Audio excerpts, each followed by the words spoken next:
ఈ చల్లని చక్కని సాయంత్రం వేళ టీ చేయటం ఎలానో చూద్దాం.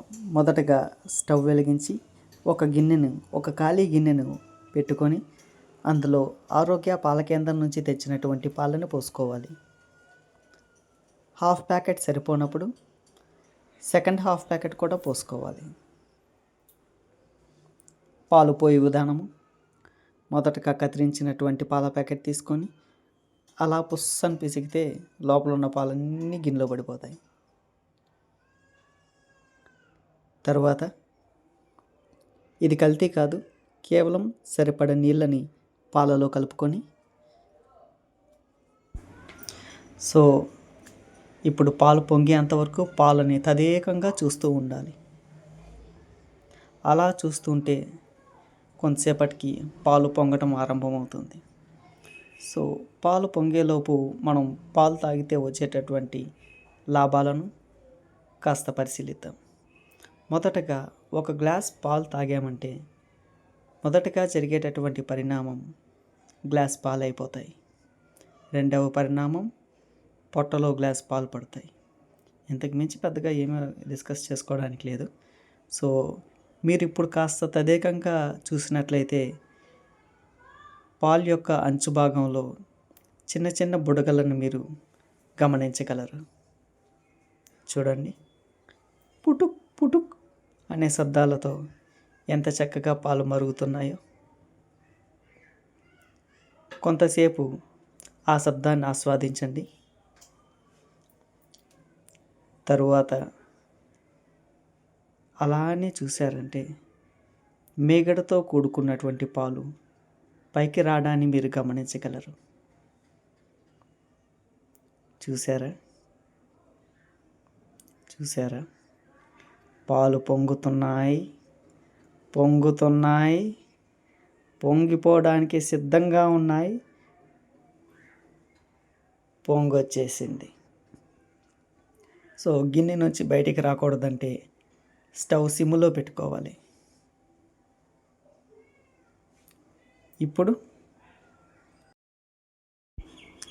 టీ చేయి విధానంలో రెండవ భాగానికి స్వాగతం.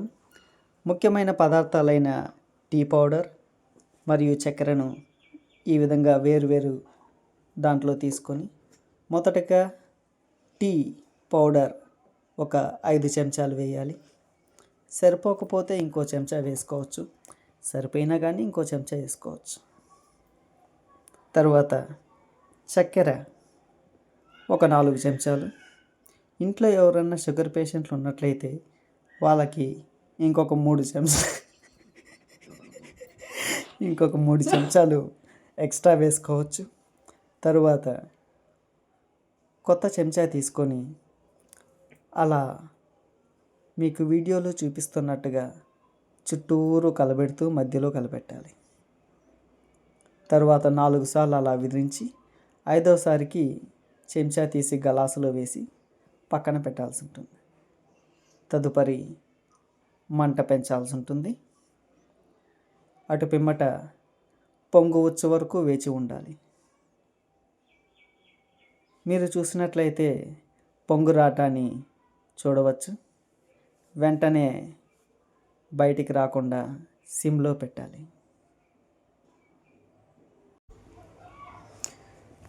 ఈలోపు ఇలాచీ వచ్చింది. దాన్ని ఆ చిన్నపాటి తొట్టెలో వేసుకొని కచా పచ అలా కొట్టాలి. అలా కొడుతున్న సందర్భంలో అలాంటి 1-2 రెమ్మలు పైకి వెళ్తాయి. తీసుకొచ్చి మళ్ళీ లోపలేసి కచా పచ దంచుకోవాలి. దంచినటువంటి ఇలాచీ తీసి పొంగొచ్చిన పాలలో వేసి కాస్త తదేకంగా గమనిస్తే పక్కన ఇక్కడ వాళ్ళు అరుస్తుంటారు. అది పెద్దగా పట్టించుకోవాల్సిన అవసరం లేదు. పని మీద కాన్సన్ట్రేట్ చేయాలి. చక్కటి టీ తయారైంది. ఇప్పుడు అలాంటి ఒక వడకట్టే దాన్ని తీసుకొని నిదానంగా వడకట్టాలి. వడకట్టిన తర్వాత ఆ గిన్నెని పక్కకి తీసి ఈ వడగట్టు పరికరాన్ని కూడా అందులో వేసి పక్కన పెట్టుకోవాలి. ఇప్పుడు 2 గ్లాసులు తీసుకొని పక్కన పెట్టుకోవాలి. చిన్నవాళ్ళకి పెద్ద గ్లాసు, పెద్దవాళ్ళకి చిన్న గ్లాసులో టీ ఇవ్వాలి. మిగిలిన టీని మధ్యాహ్నం కట్టి పెట్టుకొని చూస్తే టీ రెడీ. ఇంతటితో టీ తయారీ విధానం సమాప్త్ హుయి. ఇట్లు మీ అన్న బలదేవానంద సాగర్.